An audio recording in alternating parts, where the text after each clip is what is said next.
Hey guys, it's your girl Corporate Carolyn, as I find myself being called in the workplace. In fact, I'm just trying to wrap up the day of work here. I work from home in my kitchen, and while I was working today, after watching a number of videos like in my little breaks, because I'm by myself all day, it's kind of neat to take a minute, like somebody would take a smoke break or a coffee break, to see the latest things on YouTube. And a lot of times things pop up by Kevin Samuels, who loves to talk about the plight of Black women as we try to find suitable husband. He likes to talk about high value husbands based on salaries of like $100,000 or more.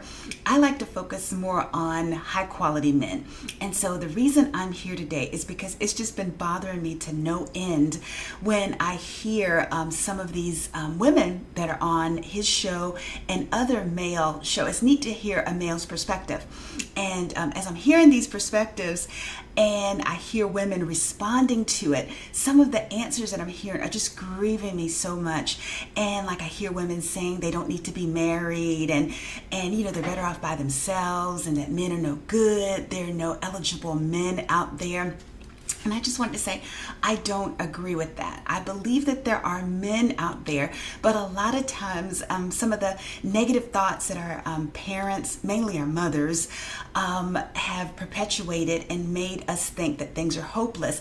And also, I believe this current culture is selling, especially young Black women, a bag of or a bill of goods that says that marriage is something that you should wait until like your 30s, until you've gotten your degrees and gotten a job, bought your own house, bought your own car, and just lived your best life, going on trips with your girlfriends. And then as soon as you hit 35 and that biological clock starts ticking, then all of a sudden the same spirit that told you you didn't need a man, you didn't need to get married, and you see a lot of your friends have been married, then all of a sudden you panic, and that voice accuses you and tries to make you think that it's too late. And some of the horrible things I've heard have been like, we stand after 35 a better chance of getting struck by lightning than getting married as Black women. I hate that. I hate it. And so this video, now that I've finally gotten to it, is 5 reasons why I believe that Black women need to get married. And this whole "I don't need to be married" thing, I think that needs to be put away. And I think that there probably are a small percentage of women who don't want to get married, and that is fine. Do whatever you want to do. But for those of you who really deep down inside want to be married, this is for you. And so I'm going to stay away from the obvious reason why you should get married as a Christian, because I realize everyone's not a Christian, and I'm not gonna, push my views, from the Bible on you or anything like that. So these are strictly from a your benefit purpose. And as I was working, I wrote them down on a letter that just came in the mail. Why I believe Black women should get married. 1, because you deserve to have someone that will commit to you, not someone who, just wants a wham bam, thank you, ma'am, not someone who just wants, to knock you up, leave you with some children, and have you in a compromised position where you're struggling to raise a child by yourself, when really, ideally, it would be better if it was in a 2-parent home. So you deserve it. Don't let anybody string you along, wasting the best years of your life with like 5-10-year engagements. It's just not ideal. It's set up, to benefit the man, where you're living with someone and he's like, I don't need to, to commit to you. Like, what comes to mind is Nia Long, all the time that she invested in that boobaloob who embarrassed her. She's too fine for all of that. She has her beautiful children, praise the Lord, but that is not the type of thing. You need someone who is not afraid to commit to you. And marriage is the best way to be committed to. Number 2, you need someone to share your load. It's very hard to do everything. And I mean, like, I've been married for 32 years, and I'm so thankful for my husband, because because there's some things that I want to do and there's some things that I don't want to do. Like if the kids call and they're talking about something's going on with their car, I might say, let's do AAA, give them a call and see what you can do. But for more detailed answers, I'm like, please call your father. That trash, something's broken, some sort of bug, I can't tell what it is. It's like, honey, please take care of that. Now, if he's like, well, did that bill get paid? Or, did we schedule? Did we do this? Did we do that? With online bill pays, I got you. Did we pick up? Did we send money to this person or that person? Yes. I got all of that, but I don't want to do the other stuff. And I grew up in a single parent home, seeing my mom do everything. That's tiring and that gets old. So I think you need someone to share your load. That's another benefit of being married to someone. And then number 3, you need a father of your children to be in the home. That leads to stronger family bonds. You can say, here's your dad.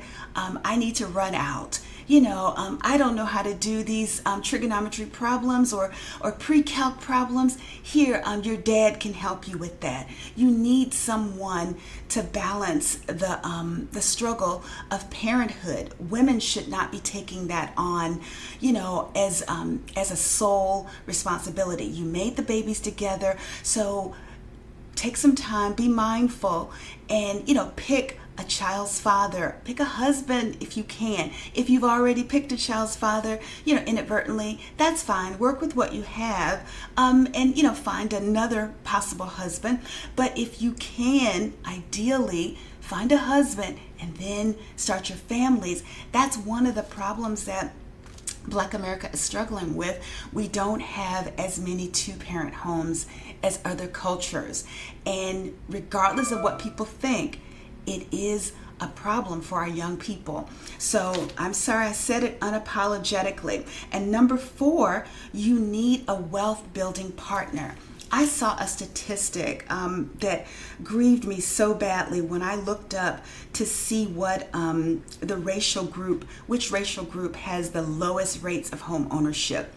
It says Black households at just 41.7%. Black households have the lowest home ownership rate nationally. 30.0 percentage points lower than white households. And that's bad. And I know a lot of Black women, who are empowered and strong women are out here saying, well, I bought my own house. Yeah, you did. But the majority of our people are not, and our children are not being brought up in homes where the people own the house. They might have beautiful cars in the driveway, but they're not owning their homes. And that's one of the best ways to ensure that you have a high net worth, and that will bring that up. What you need is equity in your house. No equity goes in your cars. No equity goes into Louis Vuitton bags or Christian Louboutin shoes. I don't have any, and I don't want any per se. I'd rather go on a nice trip. That's the kind of person I am.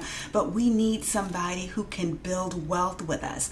That's how college educations are paid for our children, and how our children don't have exorbitant student loan debt, unlike other cultures of people who might not.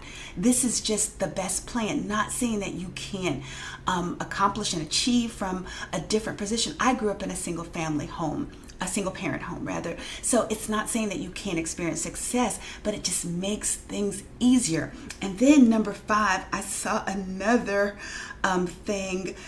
It said marriage is good for women's physical and mental health. I think that ties back to the one you need someone to share the load with, because it said that it helps to reduce the death rate by 1/3 for females, even among those who later divorced.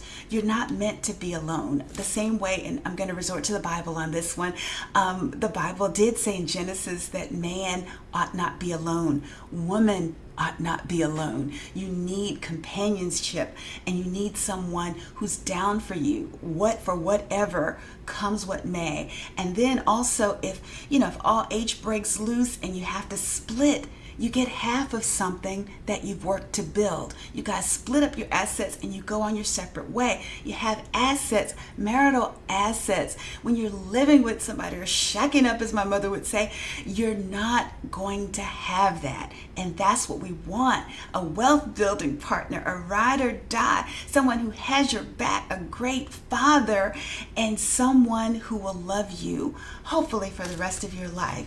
And that's why I believe Black women should get married. So with that said, some of you might be saying, well, there are not, any Black men out there, and, how do you get it and how do you do it? Well, tune in for the next set of videos that I'm going to publish, and I'll tell you how I did it, and then we can start figuring out a plan of how you can too. Well, anyway, I got to get back to work, and I look forward to sharing more videos with you in the future, and I'd love to engage in a healthy dialogue with you. Not going to argue with anybody. You're entitled to your opinion, and so am I, and I'm going to stick with it, but I'd love to have a healthy discussion about it. If you're interested, feel free to comment or hit me up on what is it? What do they have for YouTube? You know what I mean. Anyway, send a private message if you don't want your business out or whatever. But until then, have a good one. Take care. Bye-bye.